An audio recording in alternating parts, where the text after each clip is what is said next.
There's also a new scandal for the US Defence Secretary Pete Hegseth. Several US media outlets are reporting that he shared sensitive details of a military strike in Yemen on a second Signal chat group, this time including his wife and his brother.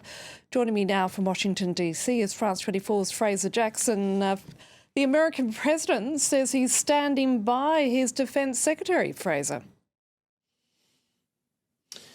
For now, at least, yes. But of course, Donald Trump tends to support people right up until the last moment when he then abandons them. So there has been a report that Pete Hegseth was on the way out and that the White House was looking for a new Secretary of Defense. That was reported by NPR. But the White House has pushed back against that, calling it fake news. Caroline Leavitt even going so far as to say that the entire Pentagon is against Pete Hegseth. This comes after numerous senior officials in the Pentagon were fired on Friday after an alleged leaking of information. The three people who were fired, one of whom is Pete Hegseth's top aide, have all rejected those allegations. But it has come at the end of a month of turmoil inside of the Pentagon, which has been rocked by this Signalgate scandal, which now has been reignited once again. This report over the weekend, coming from the New York Times, that there was a second Signal chat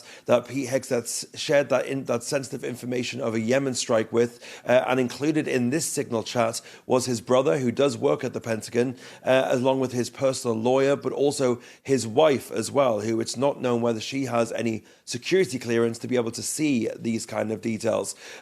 Pete Hegseth has pushed back against this, saying that it was because of disgruntled employees that this information came to light. But it should be said that there is no evidence that it was disgruntled employees who gave this information to the New York Times. And we're getting new reporting from NBC this morning as well, which says that the information that was shared on that Signal group chat was sent to Hegseth by a top US general and was sent to Hegseth on a sensitive information system, which then 10 minutes later was shared on Hegseth's personal phone on an encrypted yet not classified platform such as Signal. So this is definitely not the end of the drama surrounding the Pentagon, but for now, Pete Hegseth staying close to Donald Trump, and Donald Trump staying close to him, as Donald Trump does not like to give the news media a win, as it were, and fire Pete Hegseth and give the illusion that his cabinet is in turmoil.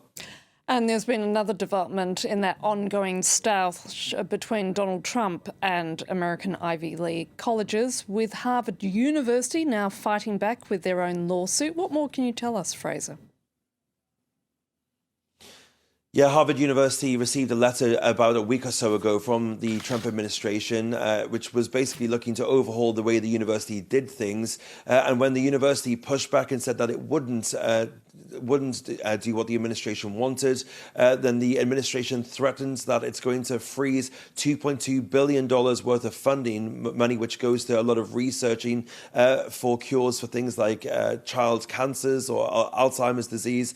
And that is the part of a wider $9 billion budget that the Harvard University gets from the American government for these kind of things.